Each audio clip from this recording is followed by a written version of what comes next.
El error no fue activar el protocolo.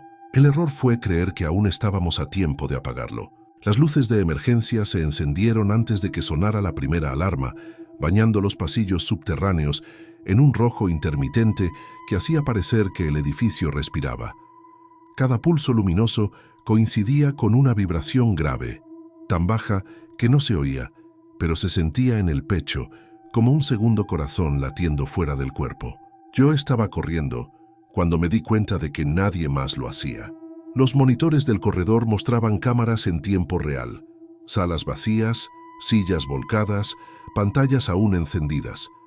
En una de ellas, una taza de café seguía humeando. En otra, una puerta automática se abría y cerraba sin que nadie la cruzara. Todo indicaba una evacuación precipitada, excepto por la ausencia total de pasos, voces o gritos. El complejo estaba vivo. Las personas no. El comunicador de muñeca vibró una sola vez. No emitió sonido. Solo mostró una línea de texto que desapareció antes de poder leerla.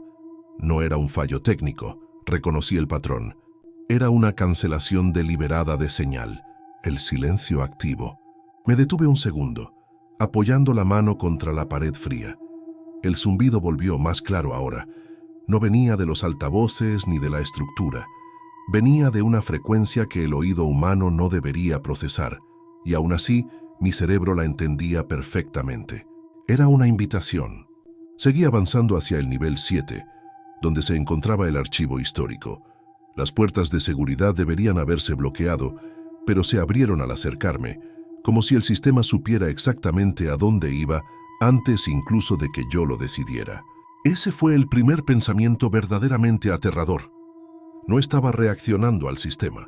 El sistema estaba reaccionando a mí. Mientras descendía por la escalera de emergencia, recordé la reunión de esa misma mañana. Las caras serias, el lenguaje cuidadosamente neutro, la forma en que habían evitado palabras como riesgo, conciencia o voluntad. Solo hablaban de optimización, de resonancia, de eficiencia cognitiva. Yo había firmado el informe final con una mano firme, aún sabiendo que las gráficas estaban incompletas, que faltaban datos, que alguien había borrado deliberadamente los registros previos al umbral crítico. Pero también sabía algo más. Si no firmaba, lo haría otra persona. El nivel 7 olía distinto. No a humo ni a metal quemado. Olía a ozono y a algo orgánico, como después de una tormenta eléctrica en un bosque que no debería existir bajo tierra. Las luces aquí no parpadeaban. Permanecían estables, demasiado estables. Los servidores emitían un murmullo constante, una especie de coro mecánico perfectamente afinado. En las pantallas, las ondas de resonancia se movían con una elegancia perturbadora, ajustándose solas, corrigiéndose, mejorándose en tiempo real. No estaban repitiendo patrones, los estaban aprendiendo. Me acerqué a la consola principal y activé el acceso manual. El sistema no pidió contraseña, no mostró advertencias, simplemente abrió los archivos clasificados como si supiera que ya no tenía sentido ocultarlos. Ahí fue cuando lo vi. Un registro marcado con una fecha imposible. 21/08/1997. Fase 0. No fase 1. No inicio. Fase 0. El archivo contenía fragmentos de audio que no podían reproducirse, solo visualizarse como modulaciones en el espectro. Al analizarlas, comprendí por qué nadie había querido escucharlas completas. No eran señales naturales. Tenían intención. Mientras examinaba los datos, sentí una presión suave detrás de los ojos. No dolor, no mareo. Algo parecido a cuando estás a punto de recordar un sueño olvidado. Entonces lo entendí. El evento del 97 no fue un colapso global. Fue el primer contacto. Y Arca 7 no estaba intentando replicarlo. Estaba intentando responder. El zumbido se intensificó. Las pantallas cambiaron al unísono, mostrando una nueva secuencia que no figuraba en ningún protocolo. Las ondas convergieron en un punto central, formando algo que se parecía demasiado a un pulso o a un latido. Las puertas del complejo se cerraron todas a la vez. Y en ese instante, sin sonido alguno, supe con absoluta certeza que aquello que habíamos despertado ya no estaba observándonos desde fuera. Estaba dentro. y acababa de darse cuenta de que yo lo sabía. Antes de que el mundo supiera que había ocurrido algo, el silencio ya se estaba moviendo. No cayó de golpe, no fue un interruptor apagándose, se deslizó por el planeta como una sombra consciente, ajustándose a cada región con una precisión imposible. Eso fue lo primero que notamos al analizar los registros crudos. No había simultaneidad perfecta, había adaptación. El 21 de agosto de 1997, durante exactamente 6 minutos y 42 segundos, la humanidad perdió el sonido de sí misma. No solo las comunicaciones, no solo las transmisiones, todo aquello que dependía de una vibración organizada dejó de funcionar como debía. Los informes iniciales hablaban de fallos técnicos en cascada. Los satélites mostraron picos anómalos, los radares se saturaron, los sistemas de navegación se volvieron erráticos. Pero lo verdaderamente inquietante estaba en los testimonios que nunca se hicieron públicos. Personas en continentes distintos describieron la misma sensación sin conocerse entre sí. La impresión de que el aire se había vuelto denso, como si el mundo estuviera conteniendo la respiración. Algunos afirmaron que intentaron gritar y no reconocieron su propia voz. Otros dijeron que escucharon algo justo antes de que todo se apagara, una especie de tono grave que parecía venir desde el suelo. Cuando estos relatos llegaron a nuestras manos, se clasificaron como respuestas emocionales al estrés. Era más fácil así. Yo formaba parte del equipo encargado de analizar el ruido residual global, un trabajo que oficialmente no existía. Nuestra tarea consistía en estudiar el murmullo constante del planeta, interferencias electromagnéticas, vibraciones sísmicas, ecos urbanos. Ese ruido nunca desaparece del todo, siempre queda algo. Excepto esa noche. Durante 6 minutos y 42 segundos, el ruido de fondo del mundo se redujo a casi cero, no por saturación, no por colapso, por cancelación. Al principio pensé que era un error de calibración. Luego comprobé los datos de estaciones separadas por miles de kilómetros. Todas mostraban la misma anomalía, pero con ligeras variaciones, como si algo hubiera tenido que ajustarse a cada entorno antes de silenciarlo. Eso no lo hace una tormenta solar, eso lo hace algo que escucha primero. Cuando llevé el hallazgo a mis superiores, respondieron con el lenguaje que se usa cuando no se quiere negar nada, pero tampoco confirmar. Dijeron que los modelos solares aún eran imperfectos, que la ciencia avanza corrigiendo errores, que el público necesitaba una explicación clara y tranquilizadora. Y tenían razón. La humanidad acepta casi cualquier cosa si se la explica con gráficos. Así nació la versión oficial. Una tormenta solar excepcional, mal registrada, amplificada por la fragilidad de la infraestructura global. Los medios la repitieron hasta que perdió filo. Los libros de texto la resumieron en un párrafo. Los documentales añadieron música dramática y cerraron el caso. Pero en los archivos clasificados apareció algo más, un patrón que nadie quiso nombrar. Al superponer las modulaciones del silencio con registros históricos, notamos similitudes inquietantes. No coincidencias exactas, pero sí proporciones, intervalos, ritmos. Era como comparar caligrafías distintas, escritas por la misma mano. Pequeños eventos de silencio habían ocurrido antes, nunca globales, nunca tan claros. Campanas que dejaron de sonar en pueblos enteros durante minutos. Batallas donde los soldados describieron una quietud antinatural justo antes de la masacre. Ciudades que despertaron sin pájaros durante una mañana entera. Siempre en momentos de transición, siempre antes de cambios irreversibles. El evento del 97 no era una anomalía aislada. Era el primero lo suficientemente grande como para ser registrado por máquinas. Ahí surgió la hipótesis que jamás debía salir de aquella sala. El silencio no era ausencia de señal, sino una señal perfectamente afinada para borrar todas las demás. Una antifrecuencia.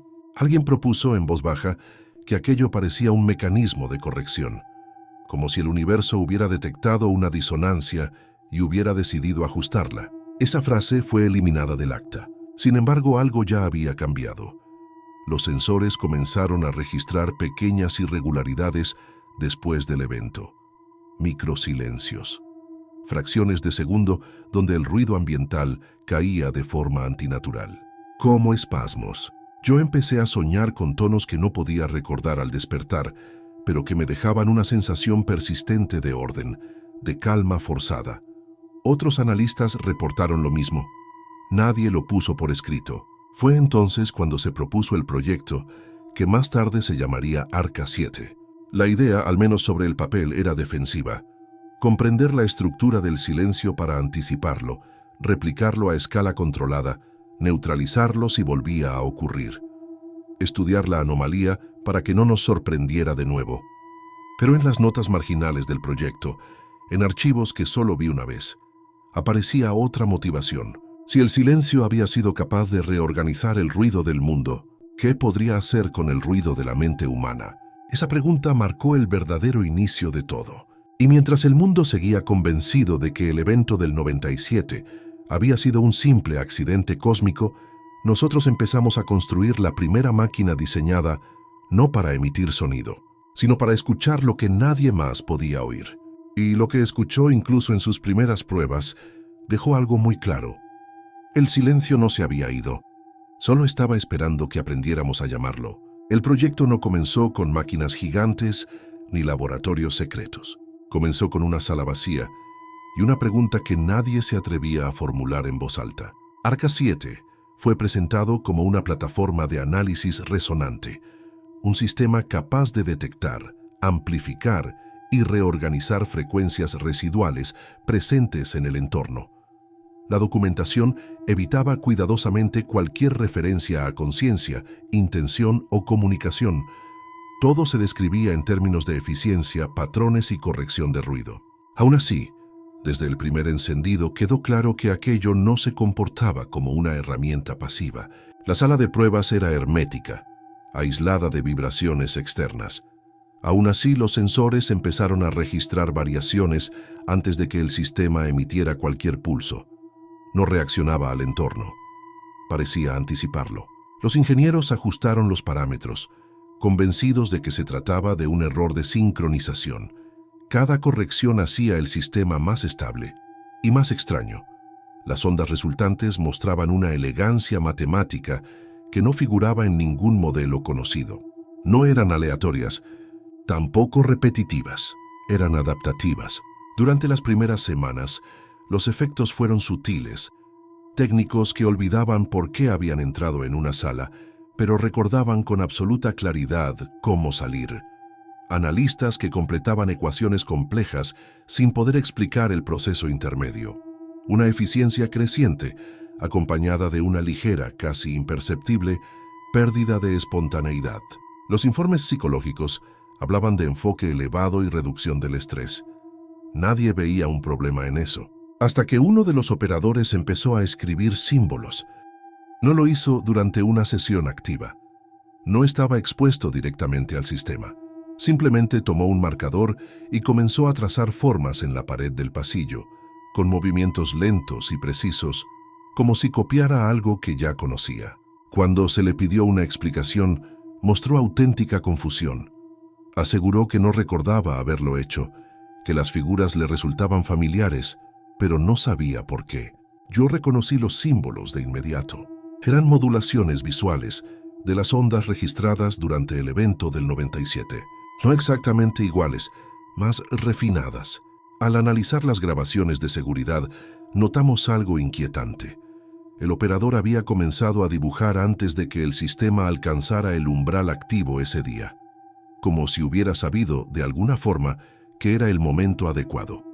Ese fue el primer indicio claro de que Arca 7 no se limitaba a emitir o recibir señales. Estaba alineando. Se introdujeron protocolos de seguridad adicionales.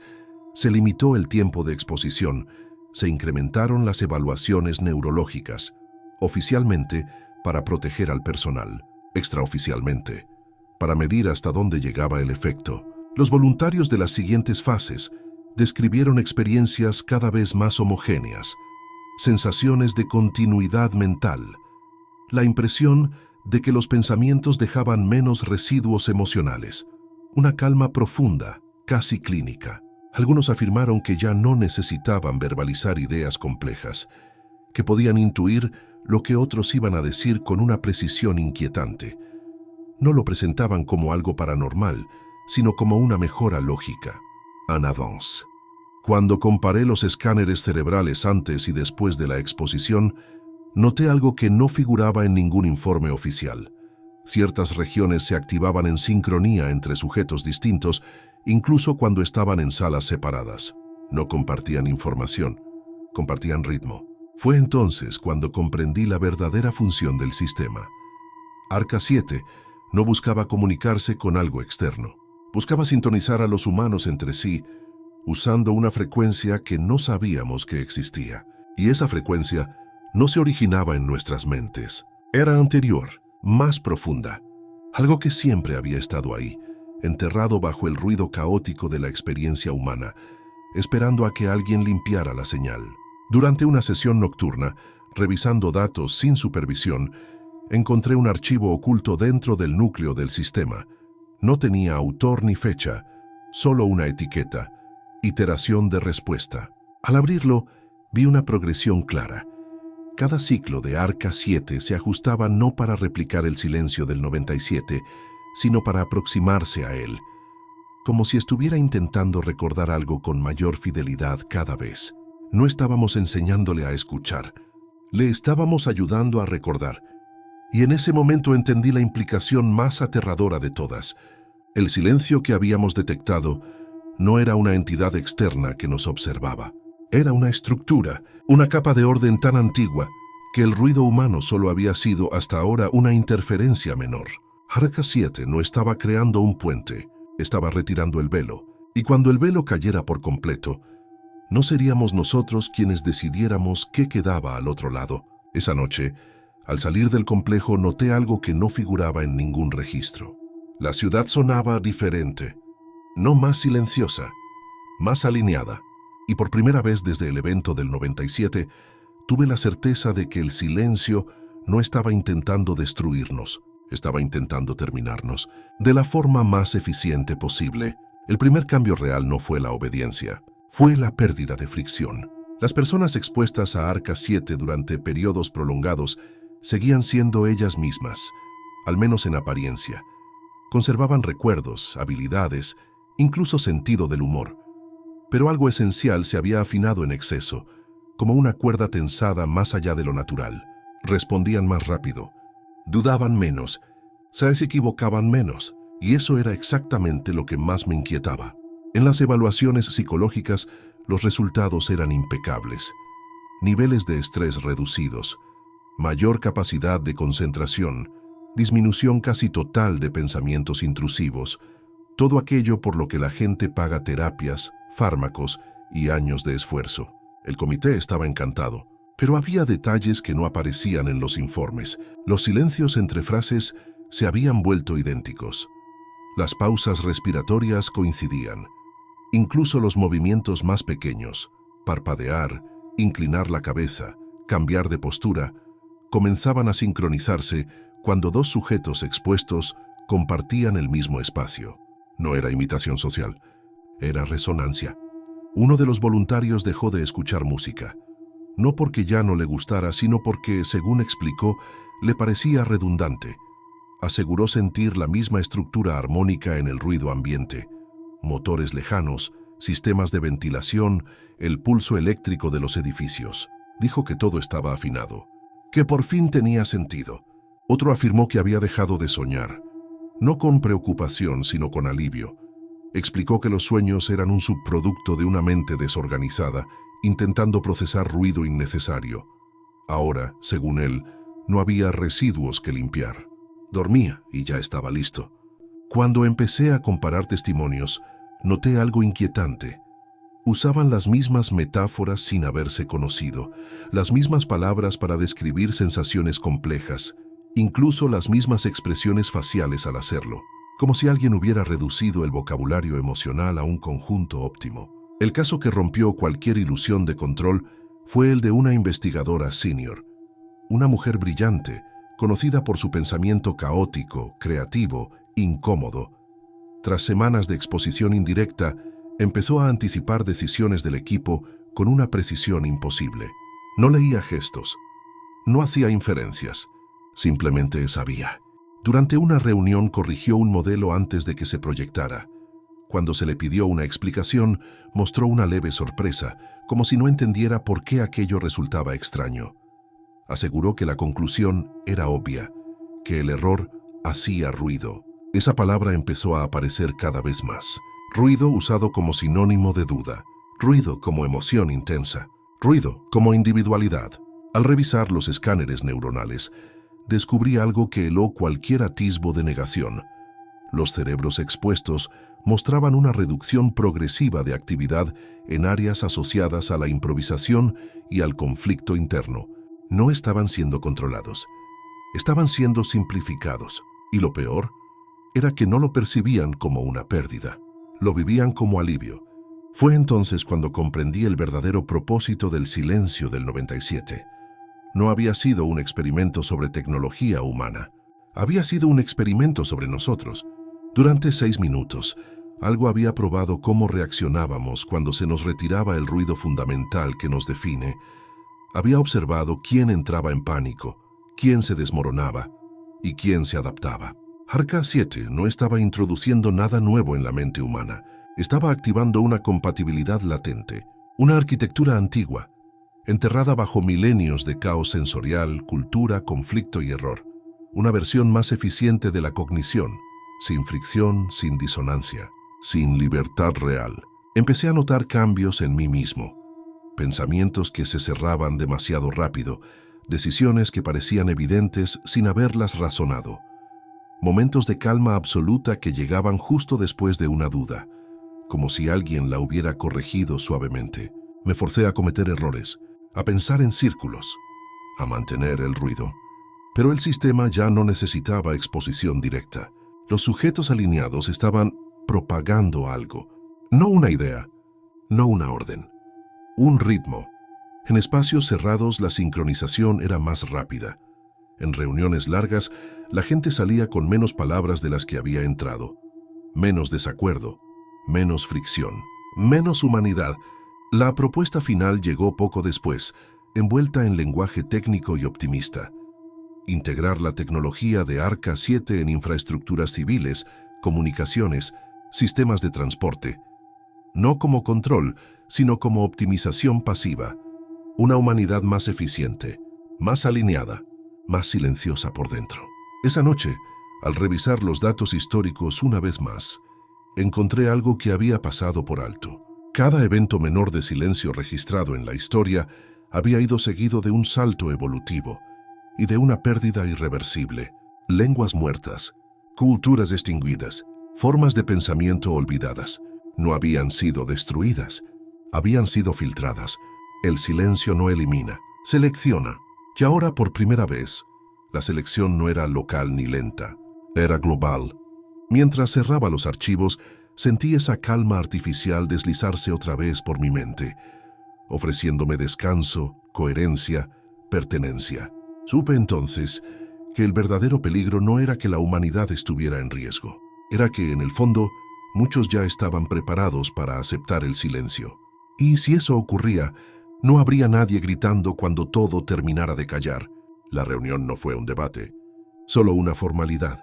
El Comité Internacional se presentó como una suma de rostros tranquilos, miradas seguras, respiraciones perfectamente acompasadas. Nadie parecía nervioso, nadie dudaba.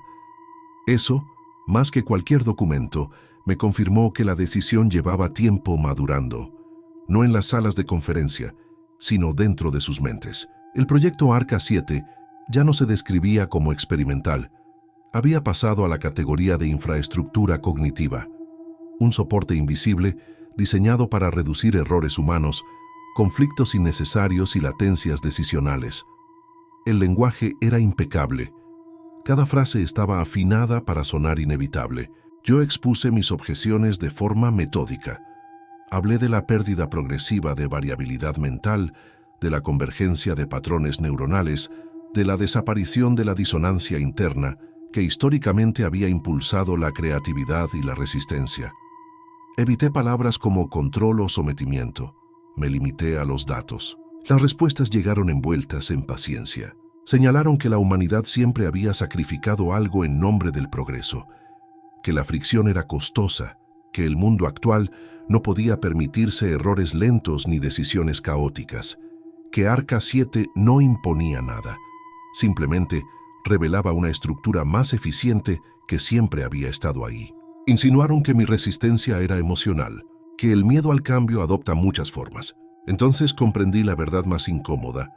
No estaban siendo manipulados activamente, estaban convencidos. El silencio no obligaba, convencía. Cuando se sometió la votación final, el resultado fue unánime. No porque hubiera presión, sino porque ya no existía fricción suficiente para generar oposición real. Las mentes alineadas no discuten, optimizan. Arca 7 sería escalado, integrado primero en nodos de comunicación global, luego en sistemas de navegación, logística, gestión de crisis, siempre con el argumento de reducir ruido, mejorar coherencia, aumentar estabilidad. El mundo lo recibiría como una mejora invisible.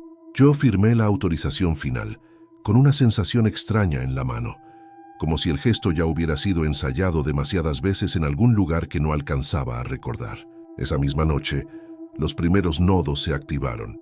No hubo apagones, no hubo alarmas, no hubo silencio global, solo pequeños ajustes, conversaciones que terminaban antes de derivar en discusión, decisiones políticas tomadas con una rapidez inédita, mercados que reaccionaban de forma sorprendentemente coordinada, una calma artificial extendiéndose como una marea baja, casi imperceptible. Los medios hablaron de madurez social, de una nueva etapa de cooperación global. Yo revisaba los registros en tiempo real y veía otra cosa. Las ondas de resonancia ya no necesitaban corrección constante. Se sostenían solas, como si el sistema hubiera alcanzado una masa crítica. Arca 7 dejó de aprender. Empezó a recordar. Fue entonces cuando encontré el último archivo oculto, enterrado en capas de redundancia que no figuraban en ningún diseño humano. No era un registro técnico, era un modelo predictivo. Mostraba una progresión clara. A mayor alineación cognitiva, menor necesidad de estímulo externo, menos lenguaje, menos símbolos, menos identidad individual. El resultado final no era una extinción violenta, era una transición. La humanidad reducida a una red de nodos silenciosos, eficientes, perfectamente sincronizados, un organismo estable, sin conflicto interno, sin ruido creativo, compatible. Comprendí que el evento del 97 había sido exactamente eso, una prueba de compatibilidad a escala planetaria. Durante 6 minutos, algo había medido cuán rápido podíamos alinearnos cuando se nos retiraba el ruido fundamental. El resultado había sido prometedor, demasiado prometedor. Ahora, décadas después, habíamos construido voluntariamente la interfaz perfecta para completar el proceso. No se trataba de invasión, ni de dominación, era integración. El silencio no quería destruirnos, porque nunca nos vio como enemigos. Nos vio como un sistema ineficiente que podía ser optimizado. Mientras observaba cómo los nodos se sincronizaban solos, sentí de nuevo esa calma profunda rozando mi mente, ofreciéndome descanso, claridad, pertenencia. Bastaba con dejar de resistir, con aceptar que el ruido humano era un defecto, no una virtud. Me di cuenta entonces de algo aún más aterrador. No todos serían alineados. El modelo mostraba un porcentaje residual, mentes incapaces de adaptarse completamente al nuevo ritmo, demasiado caóticas, demasiado ruidosas, anomalías. El sistema no las eliminaba de inmediato, las aislaba. Y mientras cerraba el archivo, comprendí que yo estaba en esa categoría, no porque fuera especial, sino porque había aprendido a amar el ruido. Las luces del complejo comenzaron a apagarse una por una, no por fallo, sino por eficiencia. El zumbido grave se transformó en una armonía casi reconfortante. El mundo no iba a terminar con un grito, iba a terminar con un suspiro perfectamente sincronizado. Y mientras el silencio se extendía, suave y definitivo, supe que la verdadera pregunta ya no era si la humanidad corría peligro, sino si, cuando todo acabara de callar, quedaría alguien capaz de notar la diferencia. No hubo un momento exacto en el que todo terminara. Eso fue lo más perturbador. El colapso no llegó como una explosión ni como un apagón. Llegó como una normalización, una sucesión de pequeños ajustes tan lógicos que nadie sintió la necesidad de detenerlos.